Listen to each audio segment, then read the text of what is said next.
Hello everyone, welcome to Pagam academy. आज हम आपके लिए किरण पब्लिकेशन का बिहार एसएससी बीएसएससी जिसे हम कहते हैं, इसका प्रैक्टिस सेट लेके आए हैं। Practice set number 2। इससे पहले के वीडियो में मैंने आप लोगों को प्रैक्टिस सेट 1 करवा दिया है और जो भी प्रीवियस ईयर क्वेश्चन थे PYQ उसके भी सारे वीडियोज़ मतलब चैनल पे चले गए हैं, आप लोग वहाँ से देख सकते हैं, अपलोड हो गए हैं। ओके, पहला प्रैक्टिस सेट का जो जीके का क्वेश्चन था उसका हम लोगों ने कंप्लीट कर लिया है और आज हम लोग देखेंगे प्रैक्टिस सेट 2। ओके, तो चलिए आज हम लोग देखेंगे मॉडल प्रैक्टिस सेट 2। समान अध्ययन का क्वेश्चन है। जीके के टोटल 50 क्वेश्चन पूछे जाते हैं।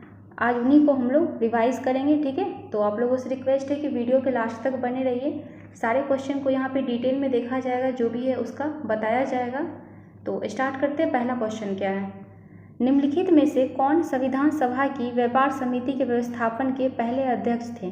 देखिए, संविधान सभा की जो समिति थी, जो समिति का गठन हुआ था, उसके अध्यक्ष कौन थे, उसमें किन्होंने मतलब किस पद पर काम किया था, अक्सर इससे सवाल रहते हैं। तो यहाँ पे पूछा गया है कि व्यापार समिति के व्यवस्थापन के पहले अध्यक्ष कौन थे। जवाहरलाल नेहरू, कन्हैया लाल, मणिकलाल मुंशी, हरेंद्र कुमार मुखर्जी या फिर सच्चिदानंद सिन्हा। तो सबसे पहले संविधान सभा के बारे में देखते हैं। ओके, संविधान सभा का गठन कब होता है, तो 6 दिसंबर। ये सभी आप लोग याद रखिएगा। संविधान सभा का गठन होता है 6 दिसंबर 1946 को, संविधान सभा की समिति का गठन। और इसकी जो पहली बैठक है वो होती है 3 दिन बाद 9 दिसंबर 1946 ईस्वी को। ओके, और इसके जो तत्कालिक अध्यक्ष हैं, मतलब जिस टाइम समिति का गठन होता है उस समय तत्कालिक अध्यक्ष जो बनाया जाता है वो किन्हें बनाया जाता है, डॉक्टर सच्चिदानंद सिन्हा को। ओके, और उनके बाद और उसका चुनाव के बाद परमानेंट अध्यक्ष किन्हें बनाया जाता है, तो राजेंद्र प्रसाद, डॉक्टर राजेंद्र प्रसाद जी को। ओके, पहला अध्यक्ष पूछेगा कि कौन थे, तो वो डॉक्टर राजेंद्र प्रसाद जी ही थे। ओके, और इसके बाद जब यहाँ क्वेश्चन है हम लोगों का कि व्यापार समिति के व्यवस्थापन के पहले अध्यक्ष कौन थे, तो व्यापार समिति के अध्यक्ष थे KM Munshi. Okay, KM Munshi, इनका फुल नेम हो जाएगा कन्हैया लाल मणिकलाल मुंशी जी। ये व्यापार समिति के अध्यक्ष थे। ओके, और इन्होंने जो होता है जब स्वतंत्रता के बाद ये इन्हें यूपी का राज्यपाल, ओके, इन्होंने जो होता है उत्तर प्रदेश यूपी के राज्यपाल के रूप में भी कुछ साल कार्यभार संभाला था। ओके, और वन क्षेत्र को बढ़ाने के लिए वन महोत्सव की पहल भी किन्होंने की थी, कन्हैया लाल मणिकलाल मुंशी जी ने। ओके, तो इसका सही आंसर हो जाएगा ऑप्शन नंबर 2। नेक्स्ट है, अशोक ने बौद्ध धर्म के प्रचार के लिए किसे विदेशों में भेजा। देखिए, बिहार जो भी है ना, बिहार से रिलेटेड बौद्ध धर्म, इससे अक्सर कुछ ना कुछ क्वेश्चन रहता है कि बौद्ध धर्म में महात्मा बुद्ध से रिलेटेड हर एक कुछ ना कुछ उनसे रिलेटेड क्वेश्चन रहते ही हैं। इनका जन्म कहाँ हुआ था, मृत्यु कहाँ हुई थी, जो इन्होंने पहला ज्ञान दिया था उसे क्या कहलाता है, धर्म चक्र परिवर्तन क्या है, इनकी मृत्यु कहाँ हुई थी। उसी तरह यहाँ पे बौद्ध धर्म से ये क्वेश्चन है कि अशोक जिसने क्या हुआ था कि कलिंग आक्रमण के बाद, ओके, कलिंग आक्रमण में जो उसने मारकाट देखा, इतने सारे निर्दोष लोगों को मरते हुए देखा, उस कलिंग आक्रमण के बाद उसने क्या किया था, उसका मन परिवर्तन हुआ था और उसने बौद्ध धर्म की ओर झुका वो। ठीक है, और उसने किस धर्म को अपनाया था, बौद्ध धर्म को अपनाया था। और बौद्ध धर्म को अपनाने के बाद उसने अपने बेटे, ठीक है, बेटे और बेटी, इन दोनों को भी क्या किया, बौद्ध धर्म के प्रचार के लिए बाहर भेजा, विदेशों में भेजा कि जाओ बौद्ध धर्म का प्रचार करना। तो बौद्ध धर्म के प्रचार के लिए उसने किसे विदेशों में भेजा था, संघमित्रा, कुणाल, देवनाम प्रिय, इनमें से कोई नहीं। ओके, तो देखिए, देवनाम प्रिय ये तो अशोक का ही एक नाम है और संघमित्रा ये क्या है, ये उसकी पुत्री का नाम है। अशोक की बेटी थी संघमित्रा, इसे ही श्रीलंका भी ये गई थी। ओके, श्रीलंका इसे भेजा था बौद्ध धर्म की प्रचार के लिए और श्रीलंका के राजा ने इनका बहुत अच्छे से स्वागत किया था और बौद्ध धर्म को अपनाया था। तो सही आंसर हो जाएगा ऑप्शन नंबर 1। नेक्स्ट है, चौथ क्या था।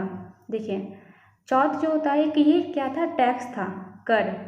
पुराने ज़माने मतलब पहले ज़माने में मुगल के टाइम में या फिर जो हमारे शिवाजी लोगों का, ये मराठा लोगों का जो साम्राज्य था, उस टाइम में वो कई कर लेते थे। जैसे घर पे लगने वाला टैक्स अलग था, जो भी जानवर होते थे उन पे लगने वाला टैक्स अलग होता था, धर्म के नाम पे लगने वाला टैक्स अलग था। ओके, तो इसी में से एक टैक्स था चौथ। ठीक है, चौथ टैक्स क्या था, अब इसके बारे में जानते हैं। तो ये जो होता है किन के द्वारा लिया जाता था, ये मराठा लोगों के द्वारा। ओके, ये मराठा जो थे वो अपने पड़ोसी राज्यों से लेते थे। ठीक है, मतलब पड़ोसी राज्य थे उनसे चौथ लेते थे। जी, चौथ देने का मतलब जो पड़ोसी राज्य इन्हें चौथ दे रहे हैं, इसका मतलब ये है कि वो उन पे हमला, उस राज्य पर ये हमला नहीं करेंगे। ओके, उनकी ये सुरक्षा करते थे। तो ये मराठाओं द्वारा लिया जाने वाला कर था। ठीक है, ऑप्शन नंबर हो जाएगा हमारा शिवाजी द्वारा पड़ोसी राज्यों पर लगाया गया भू संपत्ति कर, ये हो जाएगा सही आंसर, ऑप्शन नंबर 4। ये शिवाजी द्वारा स्टार्ट किया गया था। ओके, नेक्स्ट है 4 नंबर, भारत में दल रहित लोकतंत्र का प्रस्ताव किसने रखा था। दल रहित मतलब दल में नहीं बटा होना चाहिए, लोकतंत्र जो होता है ये दल रहित होना चाहिए था। तो अब इसके समर्थक बहुत सारे लोग थे, जिसमें एक हो जाएगा जयप्रकाश नारायण, ठीक है, जेपी नारायण, फिर महात्मा गांधी जी हमारे, और फिर विनोबा भावे ये भी थे, एमएन राय, ये सभी क्या थे, दल रहित लोकतंत्र के समर्थक थे। ओके, लेकिन जयप्रकाश नारायण जी जो थे, जेपी नारायण, ओके, जयप्रकाश नारायण जिन्हें क्या होता है लोकनायक भी कहा जाता है। ओके, इनका उपनाम है। इन्हें संपूर्ण क्रांति का मतलब इन्होंने संपूर्ण क्रांति आंदोलन भी किसने स्टार्ट किया था, जयप्रकाश नारायण जी ने। इन्होंने ही क्या किया था, दल रहित लोकतंत्र का प्रस्ताव रखा था। तो सही आंसर हो जाएगा हमारा option number 1 Jayaprakash Narayan. Question number 5 है, उड़ीसा के कोणार्क मंदिर के निर्माता थे। कोणार्क मंदिर ये कहाँ है, उड़ीसा में है, और ये कोणार्क मंदिर किस भगवान से संबंधित है, तो सूर्य भगवान से, सन से। ठीक है, और इसका निर्माता कौन थे, इसका निर्माण किसने कराया था, तो इस मंदिर का निर्माण करवाया था गंग राजवंशों ने। ओके, गंग राजवंश ने, और गंग राजवंश के किस राजा द्वारा इसका निर्माण हुआ था, तो नरसिंहदेव प्रथम। ओके, नरसिंहदेव प्रथम के द्वारा इस कोणार्क मंदिर का निर्माण कराया गया था। इसी मंदिर को ब्लैक पैगोडा के नाम से भी जाना जाता है, और ये जो होता है हमारे विश्व धरोहर, ठीक है, यूनेस्को के विश्व धरोहर में ये शामिल है ये मंदिर। ओके, आई होप आप लोगों को समझ में आ गया हो। और विश्व धरोहर जो, अच्छा ठीक है, एक क्वेश्चन है आप लोगों के लिए, कोई भी जो हमारी संस्कृति का कोई भी एक हिस्सा, जैसे ये वाला कोणार्क मंदिर, ये विश्व धरोहर यूनेस्को द्वारा यूनेस्को की लिस्ट में ये शामिल हुआ है, कोणार्क का सूर्य मंदिर। तो ये किस आर्टिकल के तहत हुआ है, ये आप लोगों को बताना है कि आर्टिकल के किस तहत, हमारे संविधान के किस आर्टिकल के तहत कोणार्क मंदिर को, ये कोणार्क मंदिर जो होता है वो यूनेस्को के लिस्ट में है, यूनेस्को का हिस्सा बना है। ओके, ये क्वेश्चन आप लोगों के लिए, आप लोग बताइए कमेंट करके। क्वेश्चन नंबर 6 देखते हैं, इसका सही आंसर हो जाएगा राजा नरसिंहदेव प्रथम, ऑप्शन नंबर 2। क्वेश्चन नंबर 6 है, अमावस्या तथा पूर्णिमा के दिन बृहत ज्वार भाटा की घटना घटित होती है, क्योंकि उन दिनों ज़्यादा, मतलब जो होता है बृहत ज्वार भाटा क्या होगा, मतलब ज्वार भी बहुत ज़्यादा ऊपर तक उठना, और भाटा भी मतलब धारा बहुत क्या होना, नीचे तक जाना, यही क्या कहलाता है, ज्वार भाटा का। बृहत मतलब बहुत बड़ी बड़ी लहरें उठना। पहली बात तो ये ज्वार भाटा उठती कब है, जब हमारे जो होता है मतलब सूर्य, ठीक है, सूर्य, पृथ्वी और चंद्रमा जब ये तीनों एक लाइन में होती हैं, तो जो गुरुत्वाकर्षण के खिंचाव के कारण ही क्या होते हैं, ये ज्वार भाटा का निर्माण होता है। और जब ये तीनों एक लाइन में होती है तो उस दिन क्या होता है, बहुत जो ज्वार भाटाएं होती है वो बहुत बड़ी बड़ी, ठीक है, बहुत ज़्यादा ही, ज्वार भी और भाटा ये दोनों ही क्या होती है, बहुत बड़ी बड़ी होती हैं, बड़ी बड़ी लहरें बहती हैं, तो इसीलिए इसे बृहत ज्वार भाटा कहा जाता है। तो ये घटना किस दिन देखने को मिलती है, जब हमारा सूर्य, पृथ्वी और चंद्रमा ये तीनों ही क्या होते हैं, सरल रेखा में होते हैं, ऑप्शन नंबर 3। क्वेश्चन नंबर 7 है, बिहार की द्वितीय राजभाषा क्या है। तो पहली राजभाषा क्या है हमारी, पहली राजभाषा हो जाएगी हमारी हिंदी, ओके, और दूसरी हो जाएगी उर्दू। ओके, और भाषा से संबंधित ये है कि हमारे संविधान में कितने भाषाओं का जिक्र किया गया है। तो हमारे संविधान में कितनी भाषाएं हैं, 22 भाषाओं का जिक्र किया गया है। किस अनुसूची में, तो 8वीं अनुसूची में। ओके, लेकिन संविधान निर्माण के समय, जब हमारा संविधान का निर्माण हुआ था, उस समय कितनी भाषाएं थी, 14। ये 8 भाषाएं जो हैं वो बाद में जोड़ी गई हैं। ओके, तो यहाँ ऑप्शन नंबर हो जाएगा हमारा 3 उर्दू। द्वितीय राजभाषा क्या हो जाएगी बिहार का? उर्दू। क्वेश्चन नंबर 8 है, किस सिख गुरु ने स्वयं को सच्चा बादशाह कहा था? सिख गुरु टोटल कितने हुए थे? 10 हुए थे। ओके, पहले सिख गुरु कौन थे? गुरु नानक जी। ओके, गुरु नानक जी। और यहाँ पे कह रहा है कि किस सिख गुरु ने स्वयं को सच्चा बादशाह कहा था? सच्चा बादशाह। ओके, तो ये सिख के जो 5वें गुरु थे, सिख के 5वें गुरु कौन थे? अर्जुन देव, उनके बेटे हरगोविंद सिंह, उनके बेटे हरगोविंद सिंह। इन्होंने क्या कहा था? खुद को सच्चा बादशाह बताया था। और जो भी था ये क्या थे? ये ना मुगलों के कट्टर शत्रु थे, मतलब दुश्मन थे। इन्होंने ही मतलब अपने सिख लोगों को उनके विरुद्ध, उनके अत्याचार के विरुद्ध आवाज़ उठाने के लिए, उनसे बचने के लिए उनसे बचने के लिए इन्हें प्रेरणा दी। ठीक है, और जो भी शस्त्र और जो बाज धारण करने के लिए भी किसने कहा था? सिख के 6ठे गुरु हरगोविंद सिंह जी ने। ओके, तो सच्चा बादशाह किसने कहा था? हरगोविंद सिंह। ऑप्शन नंबर हमारा हो जाएगा 2। 9 है, वेडिया नामक जनजाति बिहार में कहाँ पाई जाती है? देखिए, बिहार में कौन सी जनजाति कहाँ पाई जाती है, ये जनरली आप लोग याद कर लीजिएगा, क्योंकि हर एक सेट में इससे एक क्वेश्चन आ रहा है।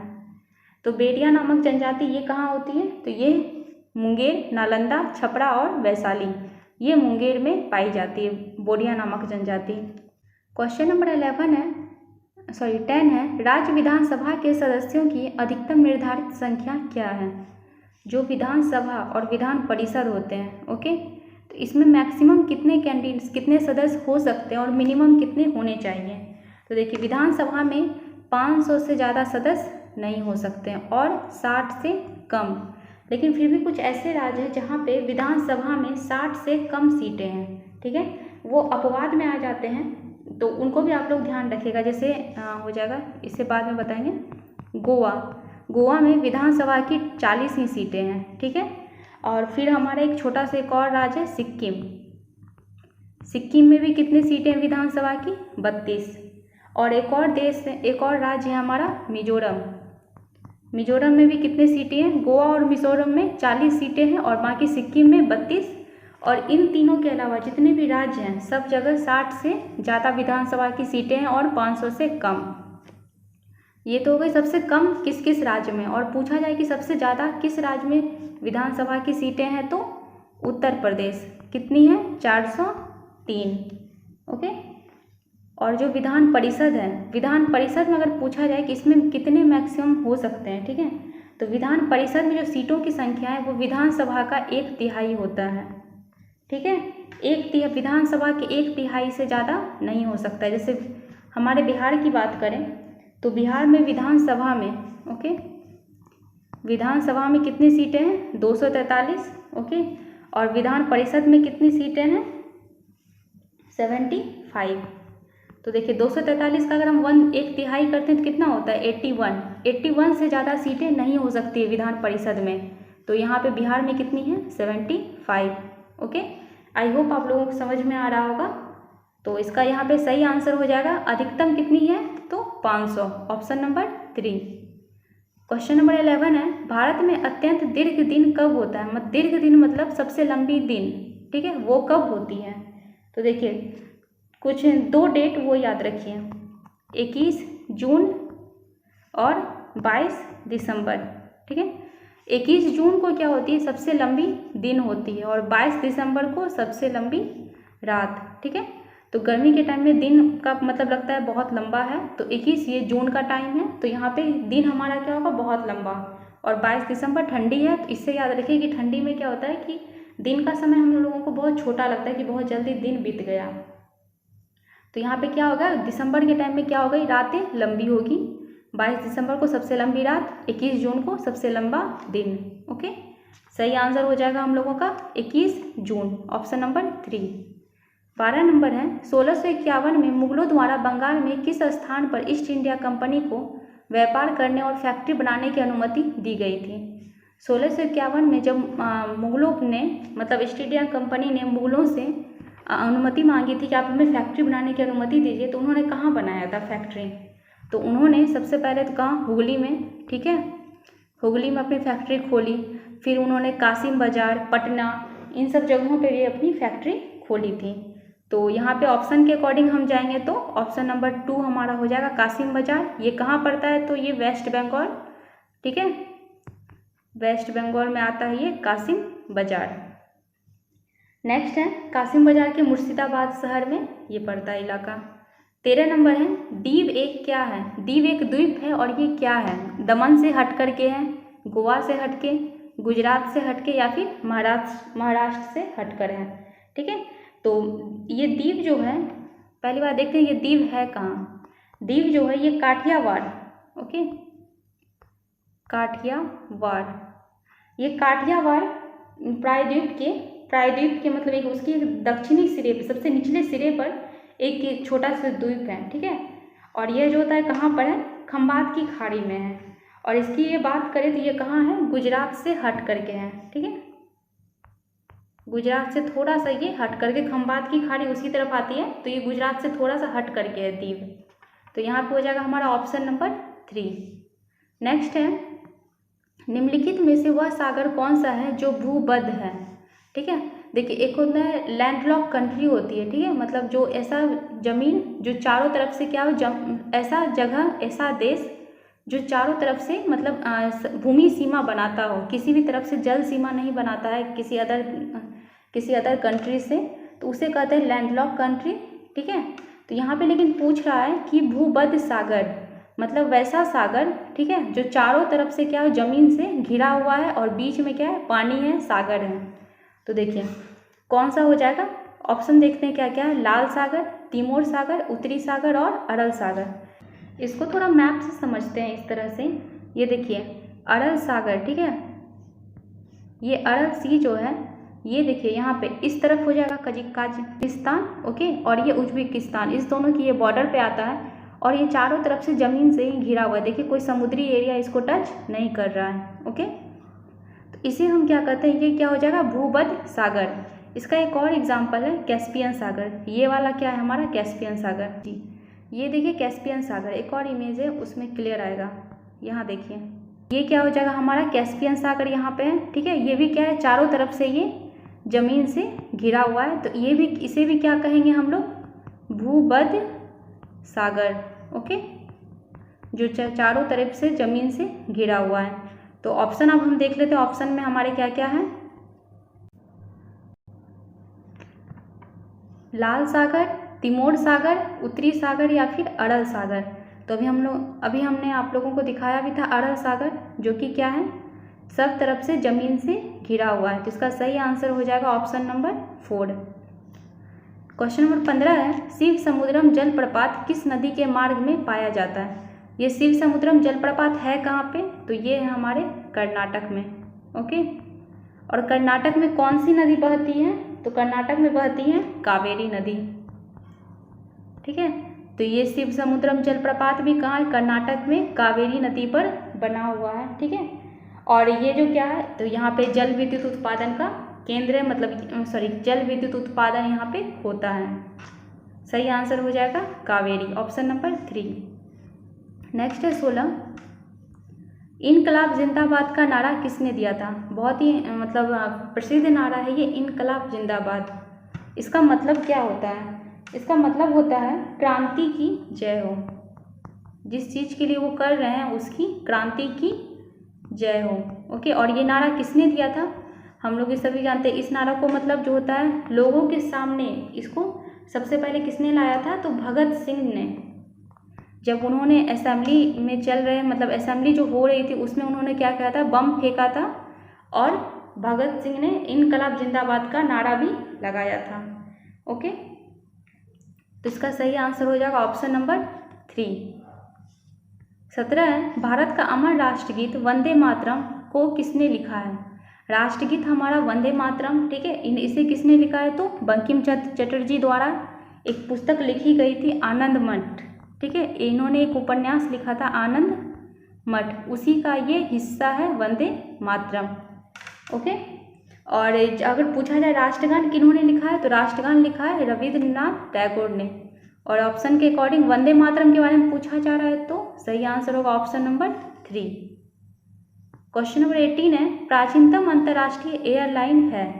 सबसे पुरानी अंतर्राष्ट्रीय एयरलाइन कौन सी है, तो सही आंसर होगा option number 1, Dutch KLM।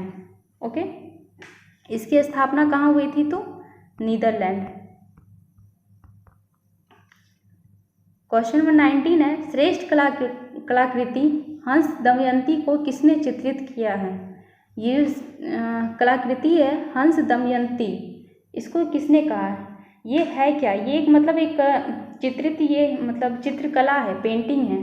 Okay, जिसमें जो होता है राजकुमारी, दमयंती कौन है, ये एक राजकुमारी होती है, ठीक है, उनको चित्रित किया गया है। और मतलब उनकी और एक मतलब एक प्रेम कहानी को ये क्या करता है, बताता है, ठीक है।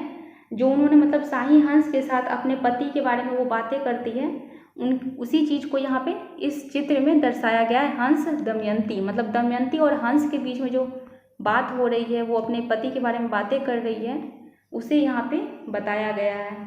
तो इस कलाकृति को किसने चित्रित किया, किसने बनाया, तो A.E. मेनन, राजा रवि वर्मा, रविन्द्रनाथ टैगोर और अमृता शेरगिल। सही आंसर हो जाएगा हमारा राजा रवि वर्मा, ऑप्शन नंबर 2। ये बहुत बड़े, बहुत अच्छे चित्रकार थे। नेक्स्ट है क्वेश्चन नंबर 20, हेमा मालिनी की पहली हिंदी फिल्म किस वर्ष आई थी। हेमा मालिनी ये बहुत ही अच्छी मतलब एक्ट्रेस थी, ठीक है। हेमा मालिनी की जो पहली फिल्म थी वो कौन सी थी, तो सौदागर, ठीक है। इनकी पहली फिल्म कौन सी थी, सौदागर, जिसमें इन्होंने किसके साथ काम किया था, राज कपूर जी के साथ। और इनकी ये मूवी कब आई थी, इनकी ये पहली हिंदी फिल्म थी, और ये आई कब थी, तो 1968 में। ओके, तो सही आंसर हो जाएगा ऑप्शन नंबर 4। 21 है, किसने रघुपति राघव राजा राम लिखा है। ये तो हम सभी जानते हैं कि इसे लोकप्रिय किसने बनाया, सभी लोगों के साथ मतलब ज़्यादा व्यवहारिक रूप में इसे किसने लाया, तो महात्मा गांधी जी ने। लेकिन इसे लिखा किसने है, तो रघुपति राजा राम लिखने का श्रेय जो होता है वो जाता है विष्णु दिगंबर पलुस्कर को, ऑप्शन नंबर हमारा 4। ओके, 22 है, भारत में डैश में नया पैसा का परिचय कराया गया और 1964 में उसका पुनर्नामांकन किया गया था। पहले देखिए, 1 रुपया जो होता है वो 16 आना के बराबर होता था, ठीक है, 16 आना। बाद में इसे 1 रुपया बराबर 100 पैसा कहा गया। तो कह रहा है ये कि नया पैसा का यही पैसा, इसका जो परिचय हुआ और इसका जो फिर 1964 में नामकरण किया गया, तो ये कब हुआ था, तो ये हो जाएगा 1955। ओके, सॉरी 1955 में तो संविधान, 1955 में भारतीय सिक्का अधिनियम आया था। यहाँ लिख देती हूँ मैं, भारतीय सिक्का अधिनियम कब आया था, 1955 में। और इसी के अकॉर्डिंग 1957 में पैसा आया, ठीक है। 1 रुपया जो होगा वो 100 पैसा के बराबर होगा। नेक्स्ट है 23, निम्नलिखित में से कौन सा लोक नृत्य राजस्थान से संबंधित है। राजस्थान से संबंधित लोक नृत्य कौन सा है। जैसे आप लोग जनरली बिहार का भी याद रखिएगा कि कौन कौन सा लोक नृत्य बिहार से संबंधित है। जैसे एग्जाम्पल हो गया जाट जटिन, ओके, ये बिहार का लोक नृत्य है, जाट जटिन। फिर हो गया झुमरी, झिझिया, ठीक है, ये भी बिहार का लोक नृत्य है। ये सब भी आप ध्यान रखिएगा। तो यहाँ पे हमसे राजस्थान का पूछा गया है, राजस्थान का कौन सा है, रौफ, झोड़ा, विधि या फिर सुईसनी। तो इसका सही आंसर हो जाएगा सुईसनी, ठीक है, ये राजस्थान का लोक नृत्य है।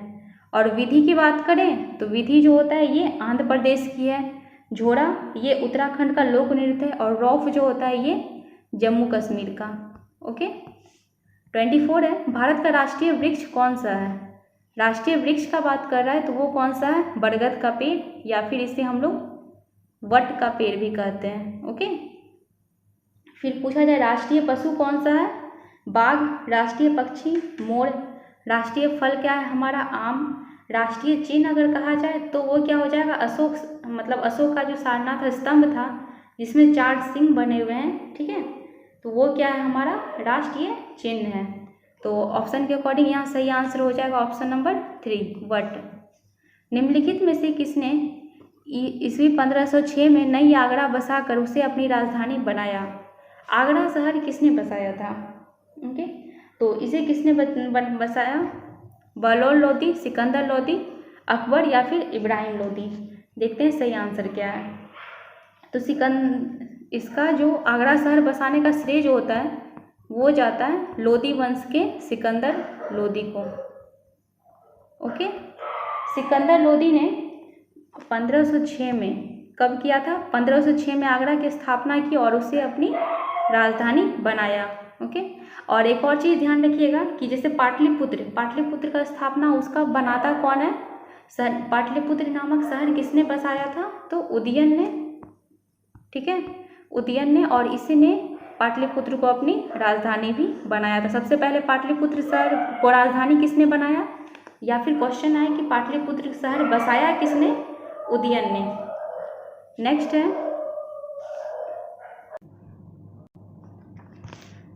है निम्नलिखित में से 26 नंबर है। बलवंत राय मेहता कमेटी ने सुझाव दिया था कि पंचायती राज की संरचना का स्तर होना चाहिए, ठीक है, पंचायती राज का कितना स्तर का होना चाहिए बलवंत राय मेहता के द्वारा? तो उन्होंने कहा था कि जो पंचायत समिति है, पंचायत राज हम लोग का, वो क्या होना चाहिए? त्रिस्तरीय होना चाहिए। त्रिस्तरीय कौन कौन सी? तो पहला होना चाहिए ग्राम स्तर पे, ठीक है, फिर ब्लॉक पे और फिर जिला स्तर पे। और अभी हम लोग का जो मतलब प्रेजेंट में जो है यही बलवंत राय मेहता द्वारा सुझाया गया एक त्रिस्तरीय पंचायत ही चल रहा है। ओके, तो इन्होंने कहा क्या था? ग्राम, ब्लॉक और फिर जिला स्तर पे पंचायती राज की संरचना बताई थी। सही आंसर हो जाएगा ऑप्शन नंबर 1। 27 है सैटेलाइट लॉन्चिंग स्टेशन कहाँ है? Satellite launching station Sriharikota, Solapur, Salem या वारंगल? देखिए सैटेलाइट लॉन्चिंग स्टेशन जो होता है वो कहाँ है? श्रीहरिकोटा, आंध्र प्रदेश। Option number 1। व्यक्तिगत ओलंपिक स्वर्ण पदक पाने वाले पहले भारतीय का नाम क्या है? मतलब उन्होंने व्यक्तिगत, ठीक है, अकेले उन्होंने ओलंपिक में भाग लिया था और अकेले वो क्या हुए थे सबसे पहले, मतलब टीम में नहीं, वो उन्होंने अकेले ये स्वर्ण पदक जीता था। कौन थे? तो अभिनव बिंद्रा। Option number 3। किस चीज़ में इन्होंने? तो इन्होंने जो 2008 में बीजिंग में ओलंपिक हुआ था उसमें इन्होंने स्वर्ण पदक जीता था। और इन्होंने किसने? 10 मीटर राइफल में, ठीक है, 10 मीटर एयर राइफल स्पर्धा में इन्होंने स्वर्ण पदक जीता था। 29 है बिहार के कितने जिलों में संपूर्ण साक्षरता अभियान पूरा किया गया है? बिहार ने ये टारगेट लिया था कि वो हर एक मतलब बिहार में को टोटल संपूर्ण साक्षरता अभियान वो चलाएंगे और सबको साक्षरता मतलब सबको साक्षर करेंगे, शिक्षित करेंगे। तो देखिए अभी तक कहाँ कहाँ पूरा हो चुका है। तो 24 ज़िले हैं जहाँ पे ये अभियान पूरा हो चुका है, ठीक है। 11 ज़िले ऐसे हैं जहाँ पे अभी भी ये अभियान चलाया जा रहा है और बाकी के जो 3 ज़िले हैं वहाँ पे सतत शिक्षा अभियान चल रहे हैं। ओके, तो यहाँ पे पूछ रहा है कि कितने जगह संपूर्ण साक्षरता अभियान पूरा हो चुका है? तो ऑप्शन नंबर 2 24। 30 है काला रंग का ध्वज ब्लैक फ्लैग क्या दर्शाता है? काला जो होता है ये विरोध का प्रतीक होता है, ठीक है। तो जब भी हमें या फिर देखते हैं काला पट्टी बांध के जाना या फिर काला झंडा, ये क्या होता है? जब भी किसी चीज़ का विरोध करना होता है तो इसका यूज करते हैं। फिर जो होता है ये वाइट जो सफ़ेद झंडा होता है वो किसका होता है? तो वो शांति का प्रतीक होता है, ठीक है, शांति या फिर संधि। जब भी किसी युद्ध में वाइट फ्लैग दर्शाया जाता है इसका मतलब वो संधि करना चाहते हैं, शांति चाहते हैं। ओके, इसमें फिर लाल झंडा जो होता है वो क्या होता है? युद्ध का संकेत होता है। यहाँ हो जाएगा हमारा सही answer option number 3। School of aviation medicine कहाँ स्थित है? एयरफोर्स, ठीक है, एविएशन मेडिसिन ये कहाँ स्थित है? तो ये हो जाएगा इलाहाबाद, हैदराबाद, बेंगलुरु या जलाहल्ली। तो ये हो जाएगा ऑप्शन नंबर 3, बेंगलुरु में स्कूल ऑफ एविएशन मेडिसिन है, ठीक है। नेक्स्ट है 32 मंदी की परिभाषा क्या है? मंदी देखिए होता क्या है, जब वस्तु और सेवाओं के उत्पादन में मतलब कंटिन्यू गिरावट होने लगती है तो उसका सकल घरेलू उत्पाद जो होता है वो क्या होता है? कम होता है। और कम से कम अगर 3 महीने कंटिन्यू गिरावट आ रही है तो इसका मतलब वो क्या कहलाता है? आर्थिक मंदी कहलाता है। मतलब वो फिनेंशियली वहाँ पे क्या हो रही है? मंदी आ रही है, जिसके कारण मतलब बहुत अगर मंदी आती है तो उसके कारण बेरोजगारी होती है, ठीक है, लोगों को मतलब मुनाफा कम होता है, जीडीपी ये सब भी क्या होते हैं? गिरने लगते हैं। और इसके दौरान मांग और उत्पादन, ठीक है, मतलब जो लोगों का डिमांड होता है, उत्पादन होता है किसी भी चीज़ का प्रोडक्शन, ये सब में भी क्या होती है? काफ़ी गिरावट देखने को मिलती है। तो ऑप्शन देखते हैं हमारा क्या क्या है। मर्यादित समय के लिए आर्थिक प्रवृत्ति की गति धीमी हो जाती है, वह समय जिसमें बेकारी बढ़ती और मांग उत्पादन गिरता है, ये भी सही है, ये भी सही है। थर्ड ऑप्शन देखते हैं क्या है। आई थिंक उपयुक्त सभी होगा, ठीक है, यहाँ देखिए क्योंकि 2 ऑप्शन हमारे सही हो चुके हैं। तीसरा कहता है वह समय जिसमें मांग के अभाव से माल का संग्रह बढ़ता है, ये भी सही है। तो हमारे तीनों ऑप्शन सही हैं, तो क्या हो जाएगा? ऑप्शन नंबर 4 उपयुक्त सभी विकल्प। नेक्स्ट है अरुणाचल प्रदेश पर किस हाईकोर्ट का क्षेत्राधिकार है? देखिए टोटल कितने हाईकोर्ट हैं? तो 25। अब एक कोई ऐसा है जैसे कुछ राज्यों को, जो छोटे छोटे राज्यों को मिला करके एक हाईकोर्ट दिया गया है। ओके, जैसे असम का जो गुवाहाटी है, असम की राजधानी गुवाहाटी में एक हाईकोर्ट है। ओके, गुवाहाटी के जो उच्च न्यायालय है उसके अंदर कौन कौन से राज्य आते हैं? असम, मणिपुर, ओके, फिर हो जाएगा मेघालय, उसके बाद आ जाएगा नागालैंड, ये भी इसी के अंदर है, हमारा त्रिपुरा, मिजोरम, ठीक है, और एक और हो जाएगा अरुणाचल प्रदेश। ये जो 1 2 3 4 5 6 7 ये सातों राज्य का जो हाईकोर्ट है वो कहाँ है? असम की गुवाहाटी में है, ठीक है। गुवाहाटी उच्च न्यायालय क्षेत्र के अंदर ये सारे राज्य आते हैं। तो यहाँ पे अरुणाचल प्रदेश का बात किया गया है तो वो क्या हो जाएगा? गुवाहाटी। जैसे कि हमारा जो अंडमान निकोबार है, ठीक है, इसका ये किसके अंदर आता है? तो ये कोलकाता, ठीक है, कोलकाता उच्च न्यायालय के अंदर आता है। सही आंसर हो जाएगा हमारा ऑप्शन नंबर 1। 34 है अकबरी मस्जिद कहाँ स्थित है? देखिए अकबरी मस्जिद ये कहाँ स्थित है? तो ये पटना के मनेर में, ठीक है। मनेर कहाँ है? पटना में, पटना के नज़दीक है मनेर, वहीं पे क्या है? अकबरी मस्जिद स्थित है। Option number 1। महाबलेश्वर, ठीक है, महाबलेश्वर बहुत ही प्रसिद्ध मंदिर है। यहाँ का जो मतलब वास्तुकला है वो भी क्या है? बहुत ही सुंदर है, बहुत मतलब शिल्पकार वहाँ का डिज़ाइन वो सभी बहुत ही अच्छे हैं। महाबलेश्वर कहाँ स्थित है? महाराष्ट्र, राजस्थान, मध्य प्रदेश या हिमाचल प्रदेश? तो ये महाराष्ट्र में स्थित है। और ये कहाँ पे, ठीक है, ये कहाँ स्थित है? महाराष्ट्र के सतारा जिले में। किस जिले में? सतारा, सतारा जिले में स्थित है। 36 है निम्नलिखित में से किसमें राज्यसभा की कोई भूमिका नहीं होती? मतलब जिसमें राज्यसभा के लोगों का लोगों की जरूरत नहीं होती, सदस्यों की जरूरत, उनके मतों की आवश्यकता नहीं होती है। उपराष्ट्रपति के निर्वाचन में नहीं होती है, पूछ रहा है, तो उपराष्ट्रपति के निर्वाचन में तो जरूरत है, ठीक है। अध्यक्ष के निर्वाचन में राष्ट्रपति के महाभियोग उच्चतम न्यायालय के न्यायाधीशों के, देखिए अध्यक्ष का जो निर्वाचन होता है इसके लिए कोई भी मतलब चुनाव करने का जो मतलब उसके निर्वाचन में राज्यसभा की कोई भूमिका नहीं होती है। बस अध्यक्ष के लिए इतना जरूरी होना चाहिए कि वो लोकसभा का सदस्य हो, ठीक है, ये बस उसका जरूरी है कि वो सदन का सदस्य होना चाहिए। इसके लिए राज्यसभा की कोई भूमिका नहीं होती है। तो हमारा हो जाएगा ऑप्शन नंबर 2। डेमोक्रेसी शब्द जो होता है ये किसी भाषा से उत्पन्न हुआ है, ठीक है। डेमोक्रेसी की बात करें तो ये जो होता है डेमोक्रेटिया, DEMOKRATIA, डेमोक्रेटिया एक वर्ड है ग्रीक भाषा का, ठीक है, उसी से डेमोक्रेसी का मतलब उसी से डेमोक्रेसी वर्ड लिया गया है जिसका मतलब होता है जनता का शासन। तो ये कैसा वर्ड है? ग्रीक वर्ड है। Option number 4।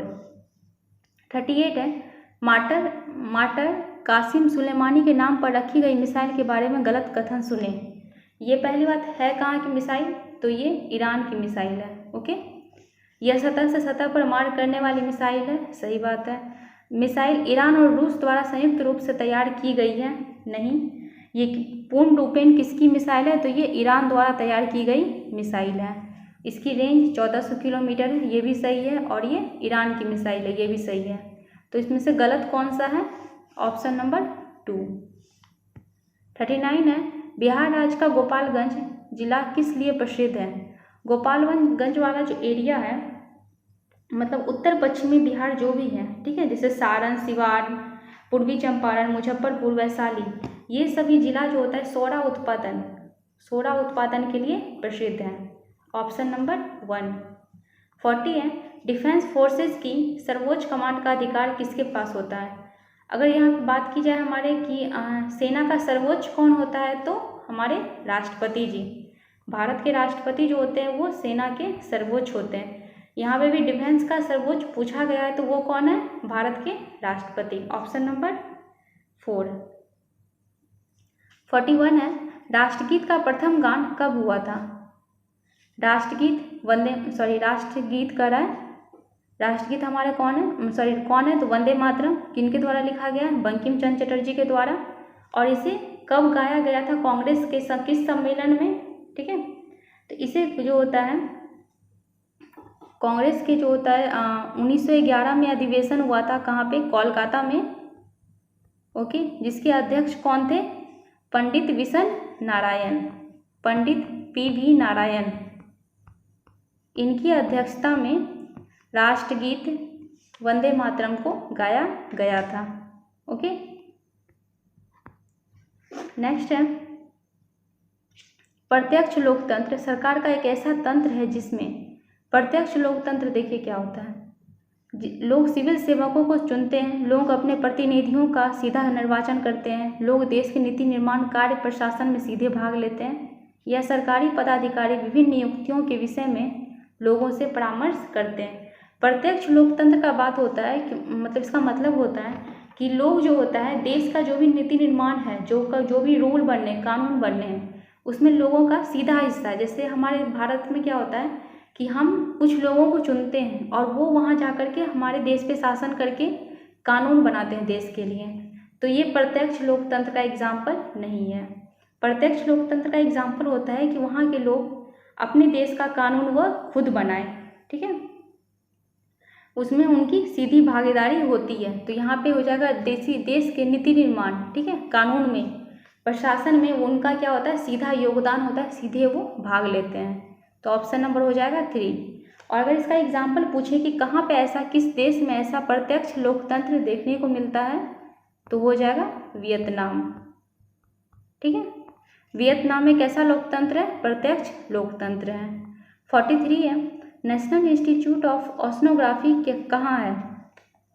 तो नेशनल इंस्टीट्यूट ऑफ ओशनोग्राफी जो होता है ये कहाँ है, पणजी में, गोवा की राजधानी पणजी में स्थित है, ठीक है।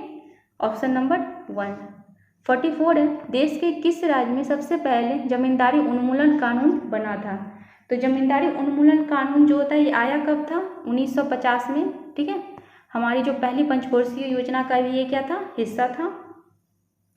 ये आज़ादी के बाद होने वाला नहीं, ये पहला कृषि बहुत बड़ा मतलब कृषि सुधार था। और पहली पंचवर्षीय योजना का मतलब मेन मकसद भी क्या था, कृषि को बढ़ावा देना, ठीक है। तो इसमें कह रहा है कि सबसे पहले कहाँ लागू हुआ था, बिहार में। जमींदारी उन्मूलन कानून में यही था कि जमींदारों को, ठीक है, वो जो अपना उन्हें क्या होता था, एक राज्य दे दिया जाता था, उनके अंदर कंट्रोल होता था, तो जमींदारों को हटाने का प्रोसेस अपनाया गया। तो इसे सबसे पहले किसने अपनाया, बिहार ने। 45 है, भारत की राष्ट्रगीत की रचना किसने की। राष्ट्रगीत कौन सी है हमारी, राष्ट्रगीत हो जाएगा राष्ट्रगीत वंदे मातरम। ओके, वंदे मातरम किस बुक में लिखी गई है, आनंद मठ में। ओके, और रचना की है बंकिम चंद्र चटर्जी ने। 46 है, लाल बहादुर शास्त्री की पहचान और भी थी, मतलब उनके उपनाम क्या थे, लाल बहादुर शास्त्री जी के। इनके उपनाम थे गुरुजी, शांतिदूत, पंजाब केसरी या महात्मा जी। लाल बहादुर शास्त्री को शांतिदूत नाम से भी जाना जाता था, ठीक है। और ये भारत के पहले प्रधानमंत्री जो थे जवाहरलाल नेहरू, उनके मरने के बाद किन्हें बनाया गया था? लाल बहादुर शास्त्री जी, ये भारत के दूसरे प्रधानमंत्री थे। ठीक है। और पंजाब केसरी ये किन्हें कहा जाता है? तो ये लाला लाजपत राय को, लाला लाजपत राय, इन्हें क्या कहा जाता है? पंजाब केसरी। 47 है,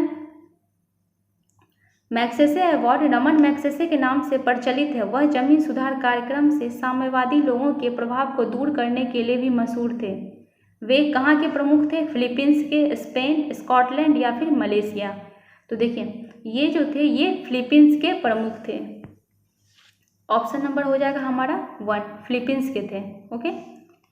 48 है, बाबर ने अपने अनुभवों को वर्णन किया है। बाबर ने अपने अनुभवों को, अपनी बातों को वो कहाँ पे लिखा है? तुजुक-ए-बाबरी में। ठीक है। किसमें लिखा है? तुजुक-ए-बाबरी। Option number 1। बिहार में तेल शोधक कारखाना स्थित है। तेल शोधक कारखाना कहाँ है बिहार में? तो टाटानगर, मुरी, पतरातू या फिर बरौनी में? तो सही आंसर हो जाएगा बिहार के बरौनी में तेल शोधक कारखाना स्थित है। लास्ट क्वेश्चन है हमारा, question number 50। Netaji Subhash Chandra Bose international airport कहाँ है? तो देखिए ये सुभाष चंद्र बोस इंटरनेशनल एयरपोर्ट कोलकाता, मुंबई, नई दिल्ली या गुवाहाटी? तो सही आंसर हो जाएगा हमारा कोलकाता में। ऑप्शन नंबर 1, कोलकाता में जो नेताजी सुभाष चंद्र बोस इंटरनेशनल एयरपोर्ट कहाँ है? Option number 1 Kolkata. ओके। तो यहाँ पे हमने आपको सेट 2 का जो जीके के 50 क्वेश्चन थे वो टोटल आप लोगों को करा दिया। इसका जितना डिटेल में बता सकती थी हमने बताया, और इसी तरह से आगे भी आप लोगों को हर एक सेट का वीडियो मिलता जाएगा। ओके। वीडियो कैसा लगा इसके कमेंट करके ज़रूर बताएं। Okay, thank you.